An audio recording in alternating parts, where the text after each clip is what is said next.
What is going on, guys? In today's video, we're going to talk about what it's like to have a YouTube channel working in a very conservative corporate world, what that's done to my career, what consequences have I faced so far. But first, let's give you a little rundown of what a normal day looks like for me. And as most of you know, my days actually start the night before. You win tomorrow today. So every single night, what I'll do is I'll pack up my car and get ready for the next day. I feel like 10 minutes in the morning is much more valuable than 10 minutes in the evening. I get all my dress clothes put together. And as weird as it sounds, oatmeal is a very important part of my day, so I get that ready. I make sure that I have it every single morning or else it just does not feel right. After all that is situated, I'll sit down on the computer. I'll either edit videos or record a video like I am right now. Tomorrow, I actually have a really dope video releasing called The Real 30-Year-Old Virgin. I don't think anyone is going to be surprised to see that video title, but I think it's a good video, so I'm gonna make a trailer to put on my Instagram story. Forget Gary Vaynerchuk. That was motivation. Hopefully that will draw enough views to this video to help me pay my rent for the month. By that time, it's probably gonna be time to start getting ready for bed. So I'll sit in bed for a little bit, play on my phone, you know, like most of us do. I'll say a few words to the homie upstairs. I'm just asking for biceps, Lord. But seriously, I know you're not supposed to talk about God on the internet, but that's the reason I keep my day job, so I can piss people off and still eat from time to time. And then it is time to fall asleep because I'll be waking up at about 4:15 every single day. Time out. If I had $1 for every time someone asked me how I wake up so early, I could stop pushing discount codes on you every 13 seconds in my videos. But until then, you can always use Travis to save 30% at peaceScience.com. But I want to add a little bit of value in this video.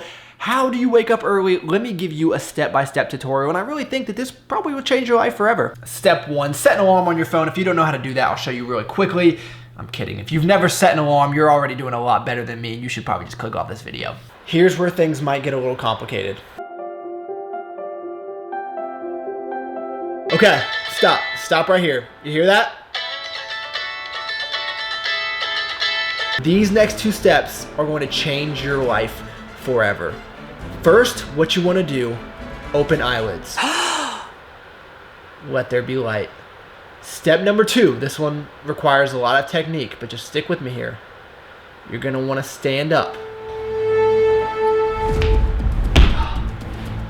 And that, my friends, is how you wake up. It's nothing motivating, it's nothing inspirational. We just wake up, we grab our coffee, we get in the car, we drive to the gym, we try to make it appear as if we lift, we fail, but we still have to get ready for the work day. Put on my nice clothes, and before you know it, it's time to go be an accountant. Try normal. Sit at the computer, try to convince people that I know what I'm talking about, answer some emails, count some beans. Before you know it, it's lunchtime. And typically I don't go out for lunch, but I figured since we're hanging out, I'll make an exception. I'm so crazy about you. I love Chipotle. I really love Chipotle.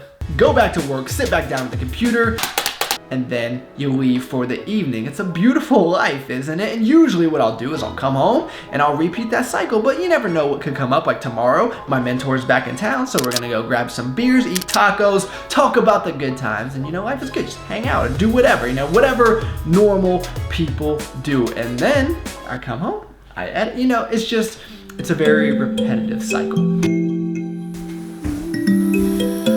How dope is this picture? You guys probably remember over the summer I went to New York City with Zach Kravitz. He took this picture while we were there. He's selling them as prints. He sent this over to me. I love it. It's the only decoration in my entire condo. I'm not gonna lie. I know you can see it. Watch out by yourself. I didn't see the video. What? You didn't watch the video? You're the star character. You didn't watch the video. Let me tell the people what's going on right now. Michael has never had sushi. I don't know how that's possible. He's never had sushi and he's a Patriot fan, and I still consider him a friend. So we have a few options. So you know, like Bloods, Crips, NFC, AFC, those kind of rivalries. There's 2 sushi places up here, Cloud9 and Ichiban, I think it's called. So it depends who you talk to, which one's the best. They're both great if you ask me. I'm not from this area, so it doesn't really bother me, whatever one. Honestly, we're probably gonna decide on the one that has the shortest wait. Done. Yeah. Speaking my language. Some people run, some people go eat sushi. Priorities. Do we tell the people that it's 60 degrees and 65 degrees. Amazing. This is supposed to be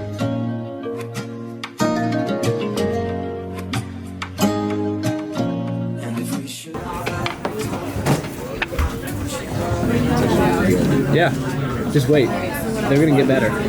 It's actually really good. See? See?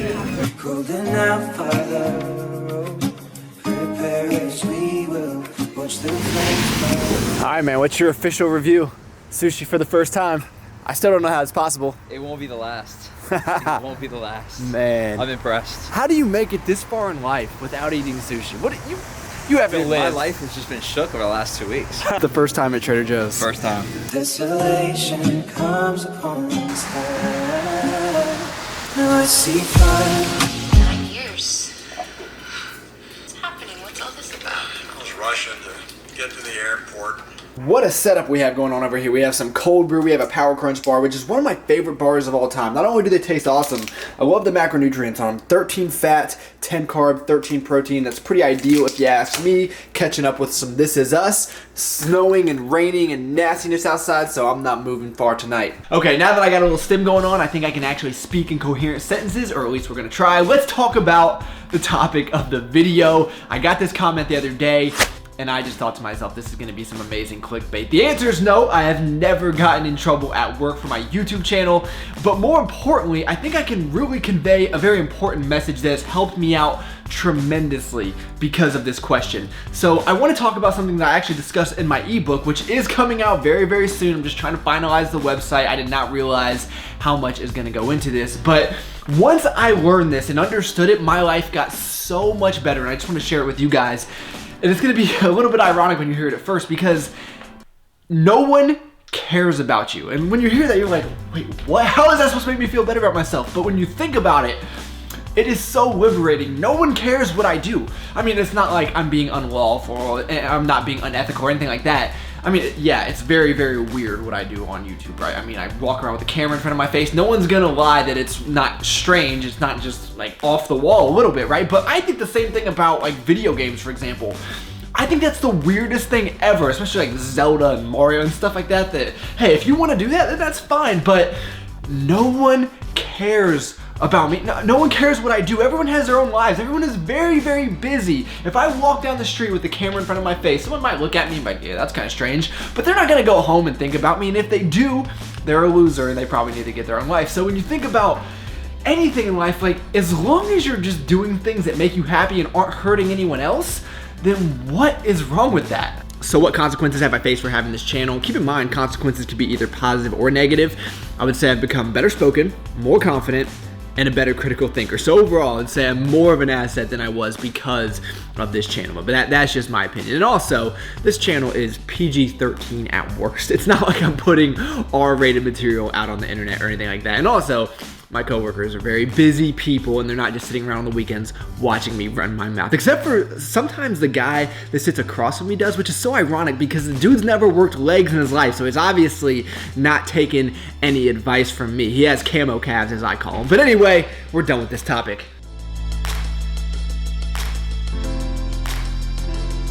Someone had actually recommended I try sweet Brussels sprouts, so I'm gonna try it. It sounds a little weird. I mean, the sweet green beans is one thing, Brussels sprouts another, so I'm gonna steam these up a little bit, throw a little bit of sugar-free syrup, a little bit of sweetener. I'll let you guys know what I think. So we have the sweet Brussels sprouts. We also have this amazing looking homemade shrimp stir fry. It could be Icon Meals. I guess you'll never know. Is it delivery? Is it DiGiorno? It's gonna be the mystery of the century. Let's try these guys out first.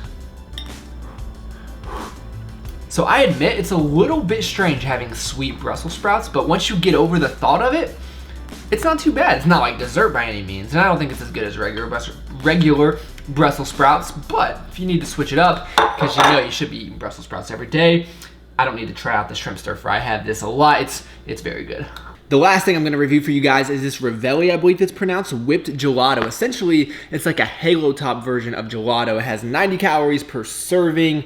Let's see, 12 carbs, 4 fat, 2 protein, less than a gram of fiber. That's what I like. I don't want like 20 grams of fiber from a pint of ice cream. I get plenty of vegetables. So we will see how this is. I did let it melt just a little bit, but it has a pretty good consistency, surprisingly.